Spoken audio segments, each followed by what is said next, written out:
উঠছে ঘন ধোঁয়া, ছড়িয়ে পড়ছে আগুনের লেলিহান, জীবন্ত দৈত্যের মতো গ্রাস করছে পাশাপাশি থাকা একাধিক বহুতল ভবন। ভয়াবহ এই দৃশ্য হংকংয়ের। বুধবার দুপুরে হঠাৎ করেই হংকংয়ের উত্তরাঞ্চলীয় তাইপো জেলার ওয়াংফু কোর্ট আবাসিক কমপ্লেক্সের একটি বহুতল ভবনে আগুন লাগে। মুহূর্তেই এর লেলিহান পার্শ্ববর্তী ভবনগুলোতে ছড়িয়ে পড়ে। এ সময় কালো ধোঁয়ায় ছেয়ে যায় পুরো এলাকা। এই দৃশ্য দেখে কান্নায় ও আহাজারিতে ভেঙে পড়ে সাধারণ মানুষ।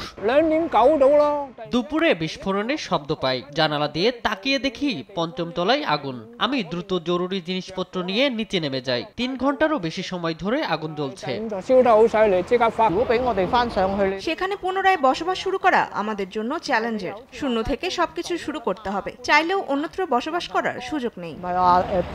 খবর পেয়ে ছুটে যায় দমকল বাহিনীর বেশ কয়েকটি ইউনিট, চলে উদ্ধার অভিযানও। এ সময় বেশ কয়েকজনকে আহত অবস্থায় উদ্ধার করা গেলেও প্রাণ গেছে অনেকের। সময় বাড়ার সঙ্গে সঙ্গে বাড়ছে এর সংখ্যা। বাকিদের সরিয়ে নেওয়া হয়েছে নিরাপদ আশ্রয়স্থলে। দমকল বাহিনী জানায়, বাতাসের তীব্র গতিবেগ ও ভবন সংস্কারে ব্যবহৃত কাঁচা বাঁশের মতো নির্মাণ সামগ্রী থাকায় দ্রুত ছড়িয়ে পড়ে আগুন। অনেকেই বহুতল ভবনগুলোতে আটকে থাকার বিষয়ে আশঙ্কা করা হচ্ছে।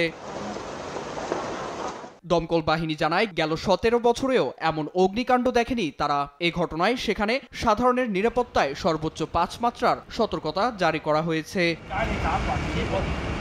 আবাসিক কমপ্লেক্সটিতে আছে 2000 ফ্ল্যাট, যেখানে বাস করেন অন্তত 4500 বাসিন্দা। নিজেদের বাসস্থান পড়তে দেখে আহাজারির শেষ নেই তাদের। দিনের আলো গড়িয়ে আধার নামলেও আগুন নিয়ন্ত্রণে নিতে ব্যর্থ দমকল বাহিনী। আধারেও জ্বলতে দেখা যায় পাশাপাশি থাকা 31 তলা ভবনগুলো। গণমাধ্যমের ক্যামেরায় বন্দী হয় একাধিক বিস্ফোরণও। বাড়তি সতর্কতা থেকে আশপাশের 31টি রুটে যান চলাচল সাময়িক নিষিদ্ধ করে প্রশাসন। নীরব দাস, নিউজ ডেস্ক, দেশ টিভি।